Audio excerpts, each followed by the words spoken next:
হুগলিতে রক্তদান শিবির ও ছাত্রছাত্রীদের সম্বর্ধনা অনুষ্ঠান। আজ হুগলি চুঁচুড়া পৌরসভার অন্তর্গত ৬ নম্বর ওয়ার্ডের কাউন্সিলর ঝন্টু বিশ্বাসের উদ্যোগে এক স্বেচ্ছায় রক্তদান শিবির ও ছাত্রছাত্রীদের সম্বর্ধনা অনুষ্ঠান অনুষ্ঠিত হল বালির মোড় গৌরহরি ভবনে। অনুষ্ঠানে প্রধান অতিথি হিসাবে উপস্থিত ছিলেন হুগলির সাংসদ রচনা বন্দ্যোপাধ্যায়। তিনি প্রদীপ প্রজ্বলন করে রক্তদান শিবিরের শুভ সূচনা করেন।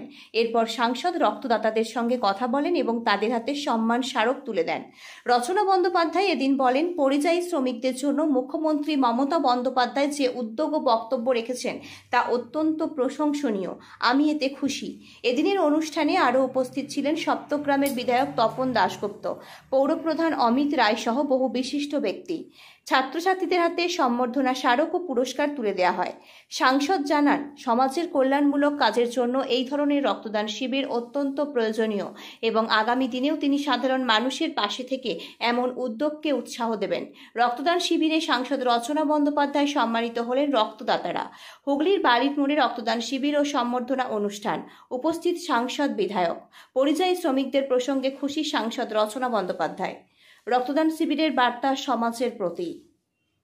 ব্যুরো রিপোর্ট, আমার বাংলা নিউজ।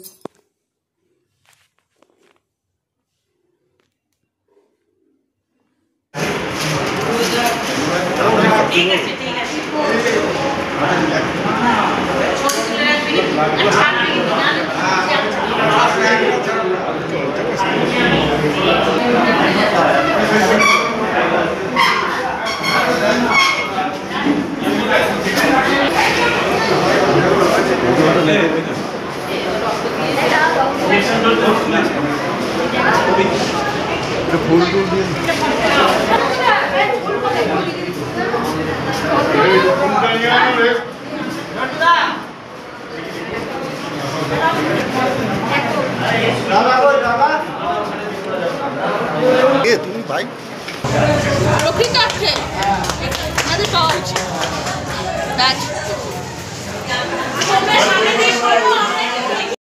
এখন 1000 টাকা করে দেওয়া হবে, কি বলবেন এটা?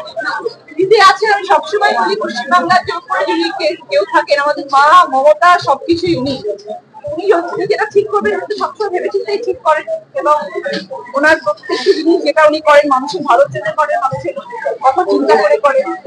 দুই থাকলে সবাই ভালো থাকবে। বিরোধীরা কটাক্ষ করছে এটা বিধানসভা নির্বাচন, সেই জন্য এই গিমিক ঘোষণা করা হয়েছে। বিরোধীদের পক্ষেও কিছু বলবো না, বিপক্ষেও কিছু বলবো না, আমি তাদেরকে কোনো কমেন্টই করতে চাই। কি বলবেন, কতটা সুবিধা হবে এই পরিযায়ী শ্রমিকদের জন্য? খুবই সুবিধা হবে, খুবই সুবিধা হবে। তারা ভীষণ সতর্ক হবে এবং তারা ভীষণ খুশি। সরকার কি আজকে ঘোষণা করে দিদি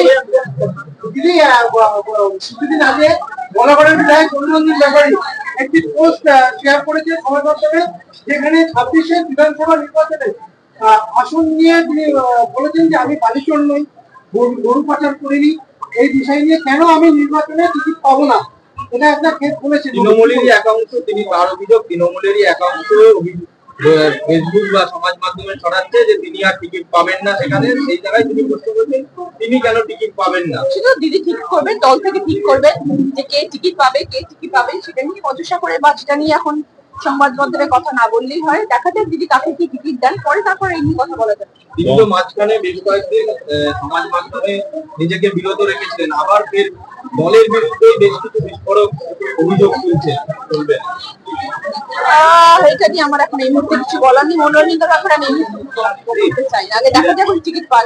বিধানসভায় বেশ কিছু বিধানসভায় দ্বন্দ্বে, মানে বিভিন্ন জায়গায় দ্বন্দ্বে, কি বলবেন?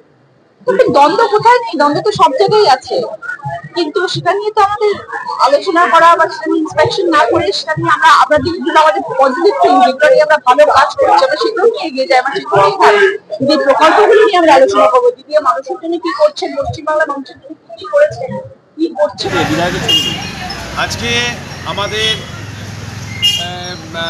6 নম্বর ওয়ার্ড তৃণমূল কংগ্রেস কমিটির উদ্যোগে গৌরহরি ভবন পরিচালন কমিটির পরিচালনায় 22তম স্বেচ্ছায় রক্তদান শিবির, যেটা কৃষি জমি আন্দোলনের রক্ষা যারা করেছিল তাদের শহীদদের স্মরণে হচ্ছে এবং আমাদের প্রয়াত তৃণমূল কংগ্রেস নেতা ষোলনাথ চন্দ্র এবং অতনু ব্যানার্জি এবং যুব নেতা ছিলেন আর কি শ্যামসুন্দর বিশ্বাসের স্মৃতির উদ্দেশ্যে রক্তদান শিবির হচ্ছে।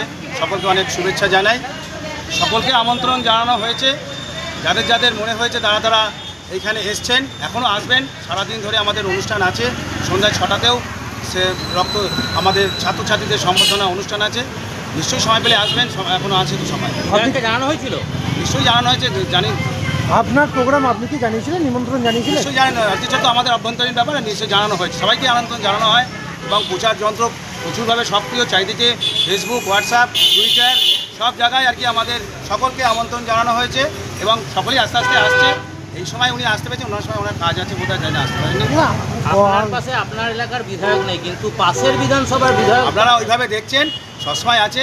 আমরা দল ঐক্যবদ্ধ এবং আমাদের রচনা ব্যানার্জি, আমাদের হুগলি আমাদের সাংসদ, উনিও আছেন। উনি আমাদের সবসময় সময় দেন এবং হচ্ছে আগের যে এখানে সাংসদ ছিলেন তাকে খুঁজে পাওয়া যেত না, তার প্রমাণ আছে। রচনা দি সবসময় সব জায়গায় ওয়ার্ডে ওয়ার্ডে আর কি রক্তদান শিবিরেও সেখানে উপস্থিত হচ্ছেন, এটাই বড় কথা। এইসব একটু আর কি দিয়ে দেখুন ভালো করে। আমরা মানুষের জন্য আছি, মানুষের সেবায় আছি, সবসময় আমরা ইয়ে করছি। আপনি তাহলে বলছেন আপনার সঙ্গে বিধায়কের কোনো দ্বন্দ্ব নেই?